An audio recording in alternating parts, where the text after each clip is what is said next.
Welcome back. Welcome to Decision Space, the only show to take place right here in the space between the turns in your favorite games. I'm Brendan Hansen. I'm Jake Friedman.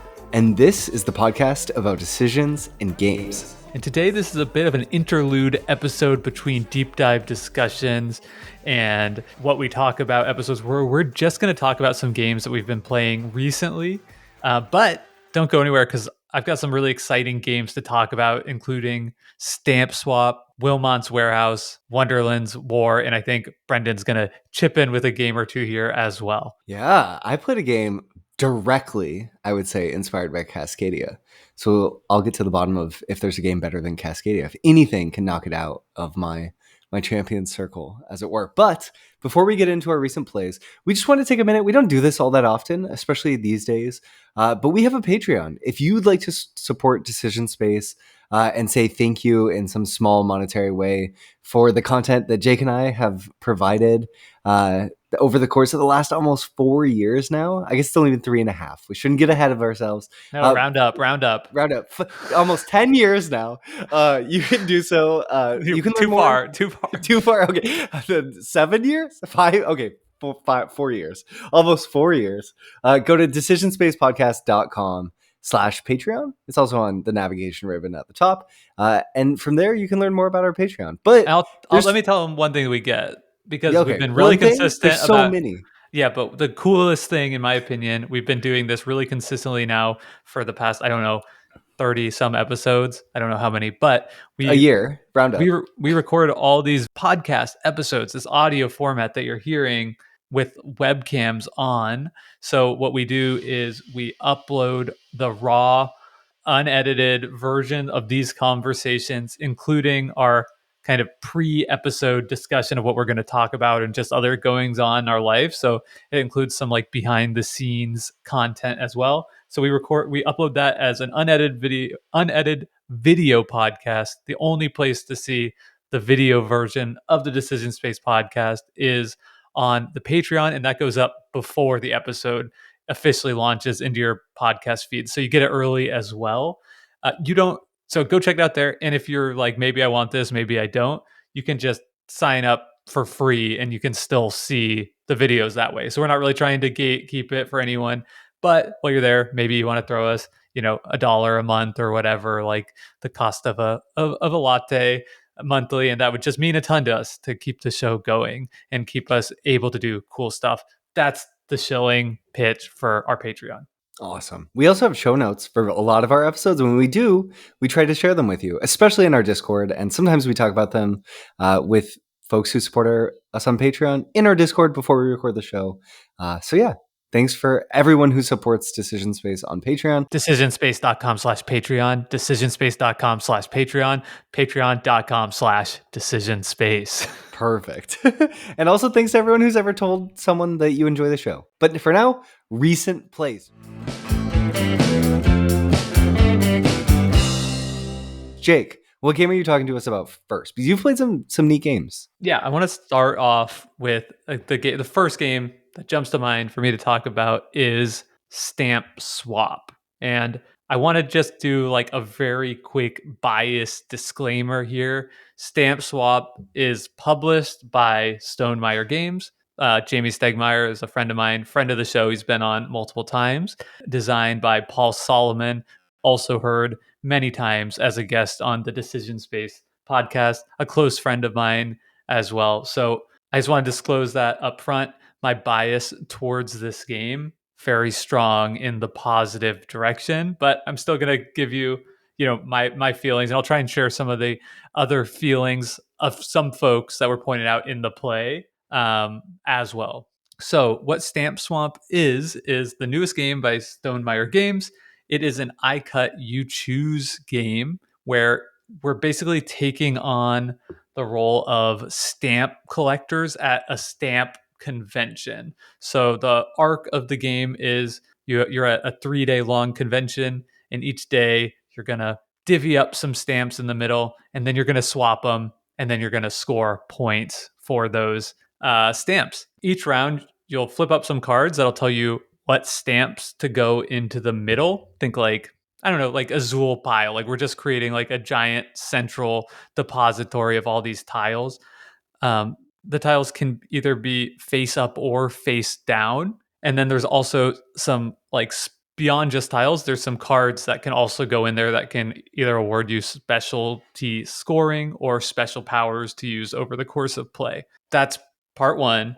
Part two, we do a draft. So just a very simple clockwise around the table draft. Each player gets to take one item from the middle, put it in front of them. If you pick a face down card, or tile rather, you pick a face down tile, you get to look at it, but nobody else can see what you've picked. If you pick a card, like a specialty card, you get to start using the benefit of that card right away, which is pretty cool. So once we do that, until everybody has picked 6 items, then we go into the swap phase. And the way that works is out of the 6 items I picked, I get to pick only one of those to guarantee myself. I get to keep this item. Then I'm going to create 2 piles with the remaining stamps and items in front of me. So, that could be 2 and 3, it could be 1 and 4, whatever. You could also get some extra stamps. So maybe it's even more than that. And then once everybody has their stamps, based on whoever has like the first player token, which is an item that is also goes into the middle pile. So that kind of can switch around. You get to look around at all the piles presented to you and take one of them from another player. So Brendan, if I take one of your piles, the pile of yours that I did not take, that's yours now. You bring that down in front of you. So you're guaranteed to always keep one or more of your piles. The only way you could keep both your piles is if nobody over the course of play takes either of yours, and then you get to keep everything that you drafted. So it creates some really interesting incentives and like fun decisions in trying to figure out like what to put in which tile. Like there's all kinds of different stuff you'll be sort of collecting and focusing on, different colored tiles, different types of tiles, like based on the theme presented by them, so like space and vehicles and stuff. So if I really desperately need space tiles, like that's what I'm going for, it creates a really fun decision in that I have to decide, do I want to take a big risk and put like all of my space tiles in one of my 2 sets, hoping that nobody else is going to take those and I get to keep it for like a massive benefit? Or perhaps I could take the more cautious path and instead split those space tiles up, assuring myself at least one of the tiles I desperately need. And then what you're actually doing with the stamp tiles is then you do a like placement. So after we've done all the swapping and divvying up, now we're doing like the presentation part, and that's where we're actually, placing the tiles patchwork style on our board to try and create like patterns and groupings that are going to score us the most points based on like the variable scoring setup in that was randomly determined at the start of the game. Like you want vehicles next to space. Yeah, kind of like stamps. that, right? Like it'll be like Okay. score your like 2 points for every tile in your like second biggest grouping Okay. thematically, stuff like that. Or Cool. like, yeah, like there's also fun mechanically. Sometimes you're like trying to create like gaps and like holes. Interesting. So that was cool. The way there's a lot of rules exposition, so I apologize if that's not interesting. But the way the scoring works is it kind of is. It's not quite like an Isle of Sky where you have like different things that you're scoring multiple times, but it's almost like that, but like a choose your own adventure version. So like you have I think there are 3 rounds of play, so you get 3 tickets, and each round you'll use 1 ticket to score one of like the 4 available. So you'll score all but one of them. So you can kind of like think like I'm gonna choose this one to be my like long term point scoring in round 3. Where first round you're not gonna score as many points, so you're like, okay, I'll just score my single biggest group now because I'm not actually going for that. I'm like trying to create a different type of pattern. That was actually one point in the game where some of the people I was playing with was kind of like it wasn't as interactive as like it could have been if you're somebody who really craves interactivity, because everybody could just go to the same one as you're not like doing any kind of like blocking there. So that was one slight criticism that some of the folks point out, just in that they wanted that part to be a little fightier and more interactive than it was. But other than that, I think people that I played with really genuinely enjoyed this game, and I really like it too. I was probably always going to like it, but it feels like such a cool game in the Stonemaier catalog. Like it really feels a lot different from Wormspan and Apiary style games that are a little bit more, I want to say, like rules complex in this. This feels much more like distilled, almost like closer to like the Knizia, Phil Walker Harding school of design, which is not surprising for Paul, since those are designers that he tries to emulate in his designs. Question for you. The core loop there of, make a pile of stuff, draft some of the stuff, split some of the stuff up, and then swap it. Yes. How many times do you do that? And how long does it take each time? Because one of the big criticisms of I Split You Choose games can be that it takes too long for the people making the splits. Here, you have the cool thing where it sounds like everyone's doing that at the same time. Yeah, that's simultaneous. I mean, the draft is super fast because it's just one item, one item, one item. It's really simple. Yeah. It didn't take very long. I mean, Cool. I think that I Cut You Choose can feel. I honestly haven't played very many other. I'm trying to think of other games where I've played that have this mechanism, and I don't know none immediately spring to mind. I think what keeps the playtime quick is just that we played a 4-player game. I think it might have been all the way up to 5 players. And I think the mitigating factor is like with that many players and that many competing objectives that different people could be going for, it's just not going to be worth your time to try and analyze every single person's board position and every single person's like collection of 6 different things, each one of those representing 2 different scoring criteria.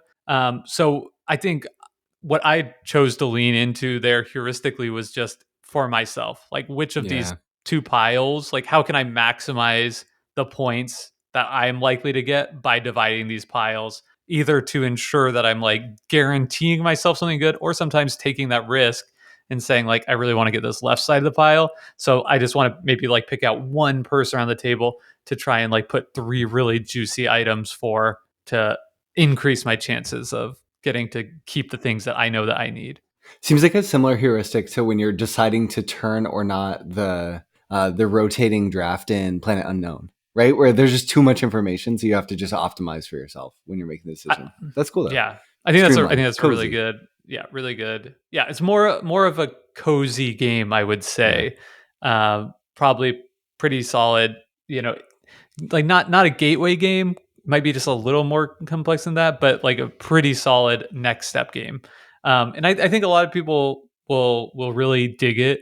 So if this interests you at all, also I really think Paul is a super smart game designer. I just think he's done a really good job on this game, and I hope a lot of people check it out and have fun with it as well. So that's my plug, and experience playing Stamp Swap. Cool. So that's 2024 from Stonemaier Games. Jake, are you talking? Is Courtesans next? Yeah, we can talk Courtesans. So Courtesans is a small box card game that has been coming out quite often with my Monday night game group. So I wanted to talk about it on the podcast here. It's one of those games that's just kind of bubbled up that people keep asking for and really enjoying when it comes out. So the way Courtesans works is it's a card game, and it's got like one of those like kind of cloth roll rectangles, and that goes in the middle of your board, and it shows, I hope I'm getting this right, 5 different colors of card type. Wait, what? Hold up. One sec. Cloth roll rectangles? Are you talking about a neoprene mat? It's not neoprene. It's like more like linen than that. Okay. But something, it's a rolled board. Yeah. Have you played? Okay. Yeah, exactly. Okay, cool. So just making sure. It's just like it's like a more rectangular neoprene mat made out of cloth. Okay, cool. I'm following now. Okay. I was a little confused. Awesome. Courtesan. Sorry. Rolled mat in the middle, rectangular. Yeah, and it shows like 5 different houses representing the 5 different colors in the game. It might be 6. I can't quite remember. And the way gameplay goes is you draw 3 cards so you don't have any cards in your hand to start or anything. But what you do have to start is a couple of goals, and the goals will say something like, have more green cards than the person on your left, and you'll get 3 points if that's true at the end of the game. Or it'll say like, make sure the red house is disfavored by the end of the game. And if that's like a global criteria, and if that's true at the end of the game, then you get some bonus points. So you do have direction to start the game.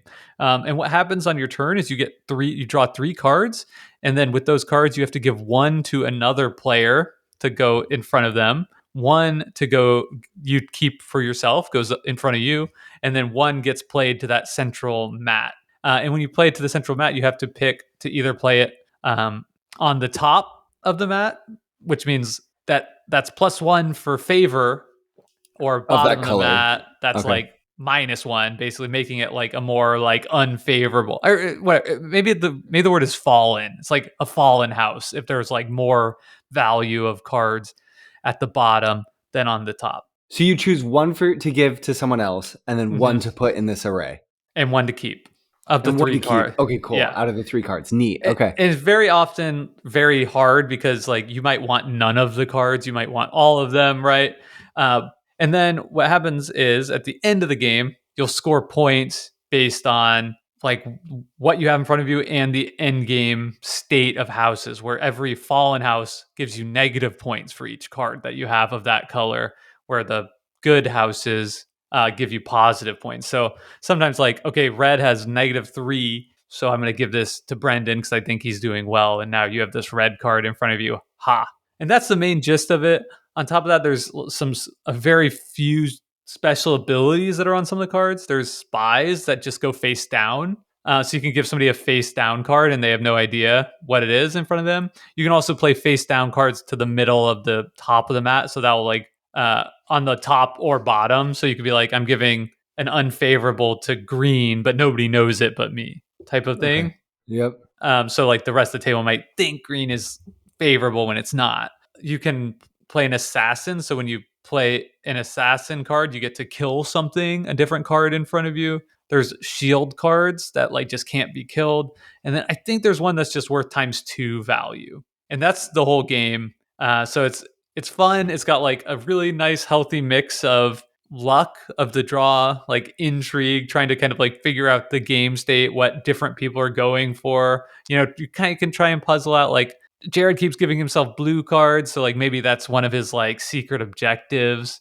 And then yeah, and so there's just a nice light card game, very satisfying to play. And it's one that the first time I played, I was like, that's fine. The second time, I was like, this is pretty good. And the third time, it's like, this is a real winner. So it's one that's come out a lot for us that again that I really recommend people give a try if they get a chance. And this is a 20 to 30 minute game. This is a quick game. Yeah. Yeah, filler. Okay. Yeah, kind of like in between games or to get the evening started out. And would you say out of those 20 to 30 minutes, Jake, what percentage is thinky and what percentage is people are laughing? Because it seems like there's room for comedy at the table with this game. You hand someone a card that's really below the negative Yeah, points. I Does mean, that happen? No. Okay, it's it's thinkier. it's not it's not that thinky, but it's not that it's not like funny Okay, either. Really, it's sure. just like, oh, it's more like, sorry because I'm handing you a card that's worth negative, but it's only worth negative like 1 point or negative 2 Sure. points at Okay. worst. So it's not like big moments of people busting or anything like Sure. that. Okay. And you don't really know where people are at because there's enough hidden information that it makes it really difficult to kind of so to really like land punchlines in that way. So Cool.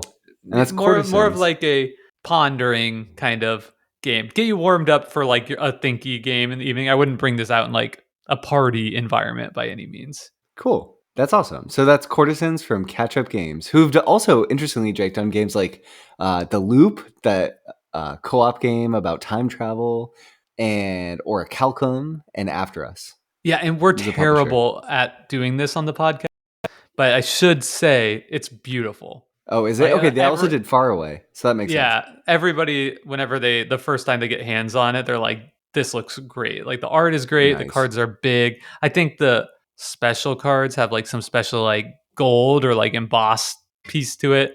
It's a really, really nice production on top of fun gameplay. Cool. That's awesome. I need to. That sounds like a game I would love. So You would love this one. Courtesans. Yeah, this recommendation is for you. For me. Awesome. Thank you. Received, and I will chase it down. Okay, so the game I want to talk about today, Jake, one of my recent plays is I have been playing some Harmonies. Harmonies is a 2024 release. that is sort of an abstract puzzly game. And I say that in the sense that this is the game that's very inspired by Cascadia. So you have these little nice round disc tokens that you are drafting and then adding to your board. And these show different types of habitats. So maybe there's water or grass, or the yellow ones, because it's so abstract that I think it feels on the sort of abstract spectrum. This is closer to pure abstract than, say, Cascadia, and maybe right around Nemalia, that other sort of puzzly animal habitat game that we covered. It kind of lives in the Nemalia space, I would say, in terms of how puzzly it is and how thinky it is. And it's So all about very thinky and puzzly. it's very thinky and puzzly because Okay. this is a game with overlaid objectives. So you opt into certain objectives that you're trying to arrange your habitat tokens in certain ways. Maybe you want 2 waters next to a brown disc with a green disc on top. And that collection of these little round discs becomes a habitat for a type of animal that you can add to your board. So, and because you can stack these discs, that makes it feel even more puzzly, where you're thinking through, okay, what tiles do I need here? And what tiles do I want to go on top? And can I accomplish multiple of these animal objectives with how I'm arranging these? So the other piece that you're drafting are these animal objectives. So those are cards that come with a certain number of cubes on them, and you get points based on the number of cubes that you're able to take off. And those are the cards that show the pattern of the habitat sort of discs that you're laying out on your board and trying to create throughout. So you can double count those if you arrange them in certain ways. Harmonies is a really highly rated and received game, as far as Board Game Geek in general sort of sentiment on it. But for me, Jake, this game fell a little flat. I've played it maybe 4 or 5 times, all on Board Game Arena. But there was something that the arc of the game just felt a little bit off to me in terms of the pacing of the decisions, the impact of consequence based on the information that I had, and also the agency that I had to produce, sort of bring certain things together. The game itself seems rock solid, but it didn't have the excitement of, say, a game like Cascadia that's just a little bit cleaner, I think, and for me, has more interesting considerations as you're sort of pitting these two puzzles against each other. And Harmonies, I felt like I was often forced into certain decisions based on the tiles that were there, and that can be fun. But here I felt a little bit too forced, or a little bit too beholden to the decisions that I made in the beginning, kind of trying to pursue a certain animal arrangement and not having other cards that would support that strategy come out alongside them. I will say Harmonies is a beautiful production, like you mentioned, Jake. Those round discs, those habitat tiles, more or less, that you're stacking, just look awesome. And all of the card art in it is beautiful. It has this sort of abstract painterly style that's not realistic. It's quite stylized, but the style of it is really bright and vivid and has nice colors. It almost feels like if there's a book based off Harmonies, like a kid's book, my son would love it. It is very engaging art. So yeah, that's Harmonies. It's a game I'm glad I've played, but it's not one I have any interest in adding to my collection or getting further plays of. I will stick with Cascadia in my cabin core cozy game niche puzzly thing. Nice. Yeah. Interesting. You said a couple of things there that I find really interesting. Maybe none more so than this idea that one of the big distinctions in the game is how doomed you feel based on the earlier decisions that you've made. I just think that's like an interesting piece of game design that we don't often talk about, right? About how Mm-hmm. much early decisions Yeah. necessarily like wane or not your future decisions based on if you've made a mistake. But that's Yeah. definitely a feature in a lot of games, and probably worth kind of calling out at times. Yeah, definitely. I think it's more present here than otherwise. But not otherwise. What am I talking about? Like games yeah, there's a huge spectrum. But here Like it's I way you're back, Carpe Diem is a game where it's a weighing decision space, but it could wane way more if you mess up. if you commit terribly, yeah, Yeah. definitely. Yeah, yeah. Whereas I'm trying to think of a game that stays pretty open till the end. I I don't think know. Trick taking Cascadia, right? Like Cascadia does by fairly. comparison, Yeah. the thing with Cascadia, and I have not played Harmonies, is like you can make probably objectively better or not choices, but a lot of that is going to depend on like the future tiles Yeah, available to you what on your comes out. turn that you could not have known ahead of time. Yep. And I think what I'm gathering is that Harmonies is like a little bit more of like a hard puzzle.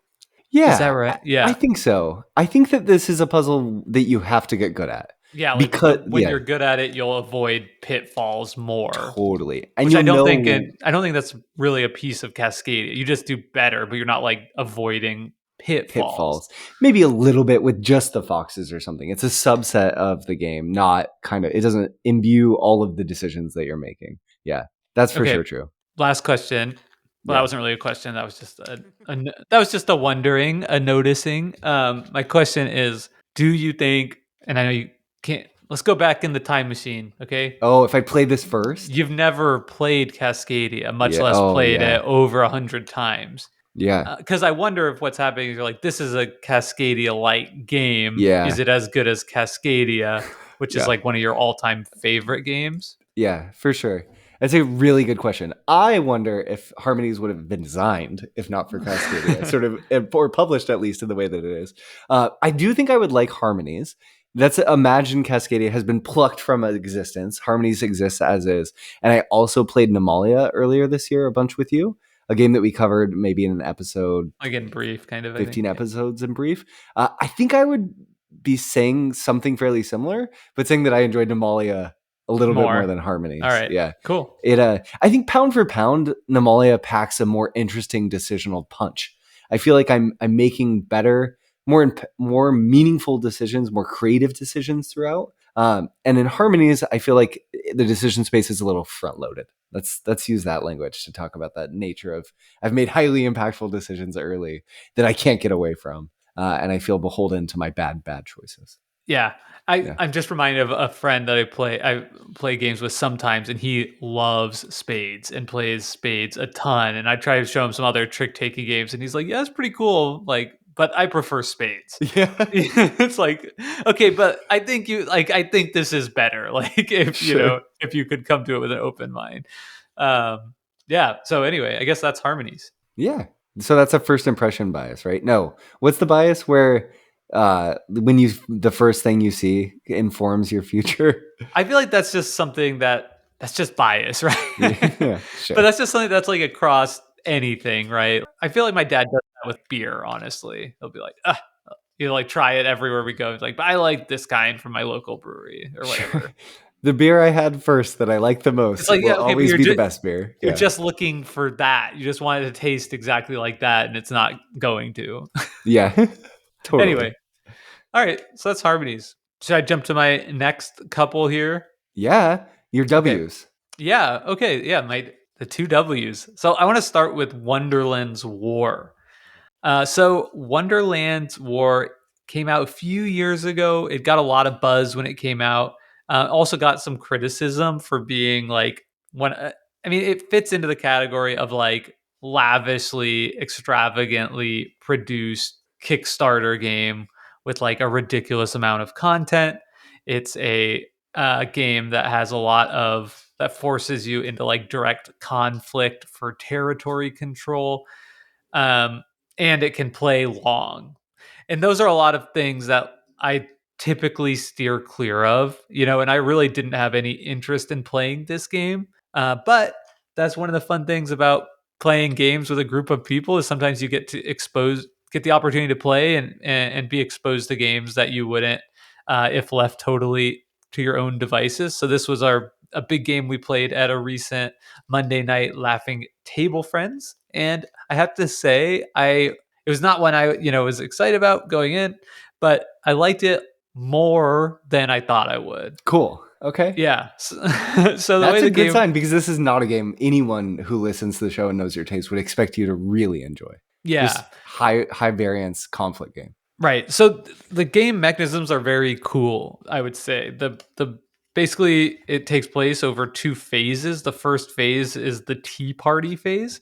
And what we're doing in the tea party phase is you're drafting cards, and picture like a rondel with 12 spots in it. So what you can do is move forward along that rondel as far as you want to take any of those cards. And we're going to keep doing this game until everybody's collected 4 cards. When you leave, so you can go as far as you want. However, when you cross the all the way around the rondel, every time you cross it, you get some penalty. You have to like roll this dice and basically get negative points. So you're incentivized to get the cards you want, but also the farther you go, the more likely it is that you'll have to go around it or even go around more than once. So that right there, I think, is like a great draft mechanism. I found that very easy to internalize the trade-off, simple rules. Loved it. Would love to see that mechanism more in other places. It just while we're on the Tea Party phase, it is a game that has another thing that I don't always like: strong asymmetrical player powers. So I was Alice, so my special power was that everybody goes clockwise, but Alice goes counterclockwise around the board, which Nice. was good, like a good That's power because cool. Yeah. I could get access to stuff way later, and it was easier for me to collect 4 cards and 4 like valuable cards without going all the way around. However, I'm such a lemming that like it was surefire that we would be like halfway through and I realized I messed up and I started going clockwise with With everybody. everyone else, yeah. Yeah. Yeah, totally. I like could not keep it straight. I would start off doing the right thing. I was like, guys, I cheated again. I can't stop Does the doing rulebook this. address that? That seems like a mistake you could easily make. Yeah, no, I mean, I don't know. I didn't read the Yeah. rules. I Yeah. was taught the game, but Sure. it was just funny. A mistake that kept cropping up due to my Yeah. own like just wanting to like fit in with the Follow the pack, I pack. guess. Yeah. Yeah. Okay, so that's the clock party phase. Loved it. Then we moved into like the battle phase. So basically, the cards that you're drafting are giving you chips to put in your bag. So it's a bag building game, a la Orleans. What are other big bag building games? There are some automobiles. There are other ones out there too. Um, Yeah. That's the list. no, no, no. The big one is Quacks of Quedlinburg, and Oh, sure. Yeah. that's the other one Yeah. I've played. So you're getting chips that go in your bag, and they do all kinds of crazy stuff. But basically, the impact of them is that they're making your bag better, like Sure. higher values. Um, some of the chips you can get are like forge pieces. You have like your own player board where you can like upgrade your powers to like interact in different ways and become better in conflict. Some was like double the power of the next chip you draw. Cool. You kind of get the gist. Yeah. You can also get like different standees that are like creatures from Alice in Wonderland, like the Cheshire Cat. And no, I think Cheshire Cat's like a player character, but stuff like that. The Humpty Dumpty Man or something, he comes in. Nice. Um, and and so you basically after the tea party phase you have to decide like where you're going into these 5 areas, and then we resolve the conflict in each area, and that's like everybody in the area is like simultaneously revealing a chip out of their bag, and you either have to outlast the other people or make it like all the way to the end of this board that's like value 25 or Well, something. that's cool. So you're either running or you're fighting. You're fighting or flighting. Yeah, if you're in there, yeah. So basically, you can at any point like pass and be like, I am gonna stop here, Okay. and that can save you from busting because like some of the chips in your bag are bad, and like when you draw the bad chips, you have Sure. to like eliminate some of your like character, Progress. like Okay. your troops on the board there. And Gotcha. if you run out of troops, even if you have the highest power of anyone in the area, you can't win it. So Sure. sometimes you might have to make that choice. Like the mechanism getting to here is fun. The actual like resolving this part of the game, way too much. Just Yeah. way too long. It could have been Interesting. a third. The board, I don't remember what the board went to, but whatever that number was, it should have been like half or less. Like it was crazy to do this 5 times 3 or however many Sure. times we do the tea party phase. Felt Um, excruciating it felt by the end. excruciating, Interesting. I would Okay. say, because also you're not involved in all of them. I think we did like again, I can't remember if it was like 4 or 5 player game, but you're not involved in all of them. So just like watching people like 3, 2, 1, reveal a chip, like times like 45 before you get to like do something because like you might be in like the third conflict. Just insane. Yeah, that's like Um, that's go make a cup of coffee land. yeah, totally. Yeah. The one thing the game does is gives you like you get to bet on it. So it's like you can bet on who's gonna win, and I like that. The That's first cool. fight, I was like, okay, I'm so much more invested in this, but like the math pretty quickly becomes like just not worth it to bet because Mm, if there's like 5 people in the conflict or 4 people, you're just like, the chance of me getting this right is so small. sure. So maybe what I'm saying is it's like this is a good 3-player game, but 4 or 5 just way too much. Yeah. Um, and then everything that was going on with my player board, like I was like, you can kind of like upgrade stuff. Your some of the stuff you're upgrading is just like getting you extra points based on like how you do at the end. Just way too much. Just absolutely, you could just cut that out of the game, and it would suit my preferences more as a gamer. So all that to say, I mean, I still had a fun time playing this game. I thought it was just a bit of a mess. Like the clockwork phase was super elegant, loved it. Or not the clockwork, the tea party phase. Sorry, the tea party phase, super elegant, loved it. And it was fun. Like the decisions I'm making, like what chips I was going for, like gave me like it was cool to see my own bag resolve. But Yeah. just like the balance, I think of the game just ground to a halt for me in terms of pace of play and everything. So I wanted a game that was like, at like 70% the draft and like 30% the resolution, but this is like the opposite of that, I would say. Well, you So got your that, pull quote though. Love the Tea Party phase. Super yeah, elegant. Yeah. yeah, right. Yeah. So that's Wonderland's for. Would you play it again at 3? If It, you were at a convention and people were like, "We're going to play a 3-player game of Wonderland's War," do you take sit down, or do you go look for a different game? I would be like, what are my other What are my options? other options? Yeah, yeah. So Yeah. maybe. Yeah, I mean, Okay. I wouldn't leave the convention if that's what my friends were Sure. doing. But I Yeah. would probably okay, one of the groups is playing Wonderland's War. Or a What's the samurai. other group doing? I'll probably Yeah. check out the other thing. For Cool. me personally, but I mean, I think the game has a lot of fans, and Yeah. I get it. Like, I can totally get why people would love this game.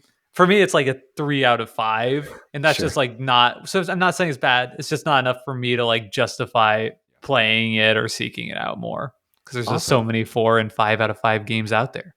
Okay. Well, if that W game is a 3 out of 5, what about Wilmot's Warehouse? Yeah, so this is a hot game, I think, featured on Shut Up and Sit Down video review, I believe. Or maybe it was that they worked on the game, and maybe both. I Uh-oh. don't know. I I'm don't just know. It's a saying, CYMK game.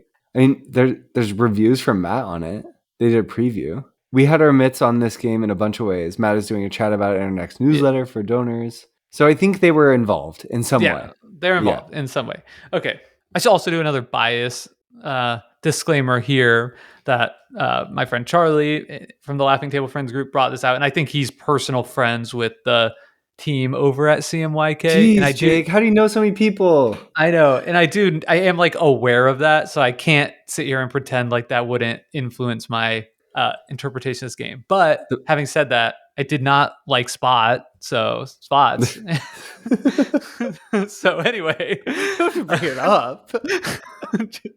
just catching strays, Balance it out. Yeah. just to show how balanced I am as a reviewer. Yeah. Anyway, so Wilmot's Warehouse is a really interesting cooperative game in which you have a board and a bunch of tiles, and the tiles look like art, like abstract art from almost what you would expect from a game of memory, where you just have white on the back, on the front, just interesting patterns, and you're just try and memorize what they might look like, geographic shape, a lot of primary colors.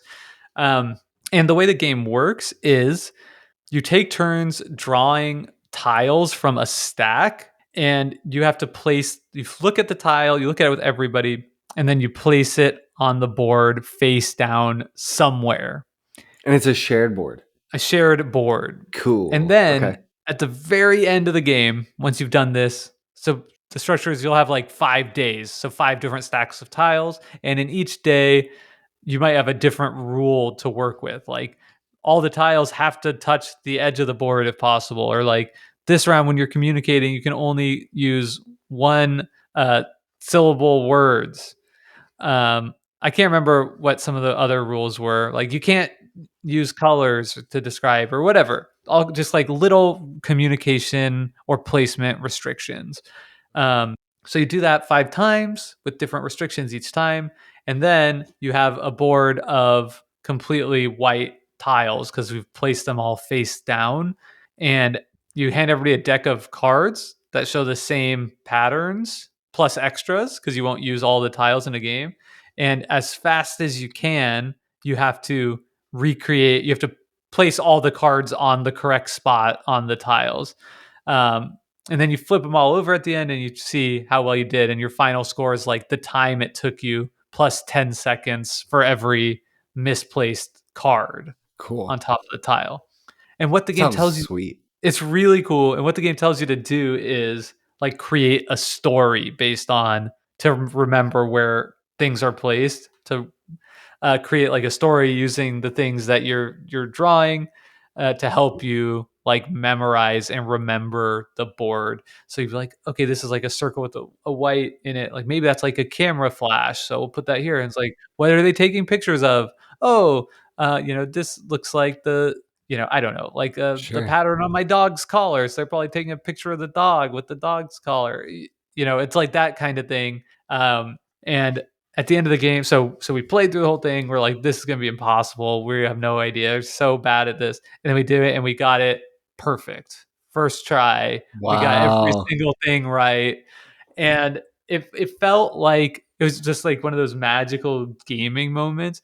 The only game I can compare this to in terms of like the feeling and vibe it evokes is The Mind, where it doesn't really feel like we're doing a game in the same way that 99% of the other games I play, where it's like we're doing a game with like strategy and tactics, like winners and losers. It just felt like a exercise in communication and one of those reminders that like humans are way better at communicating and doing this kind of problem solving than we even consciously think we are. So it felt like a magic trick in that way Cool. when we just flipped it over and we're like, what? They're all correct. How is that possible?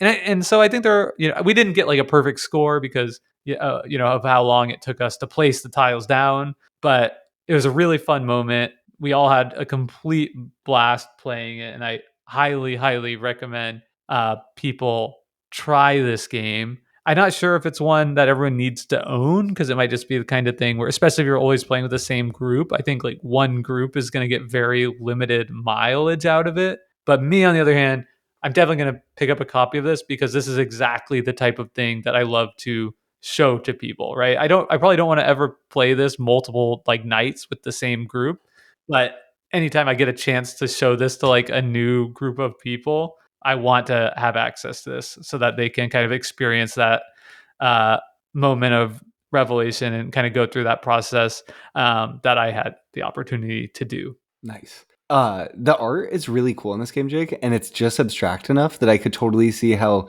playing this with different groups, people would see the tiles in different ways, and you would end up with totally different stories and different tiles playing a role in that story in different ways.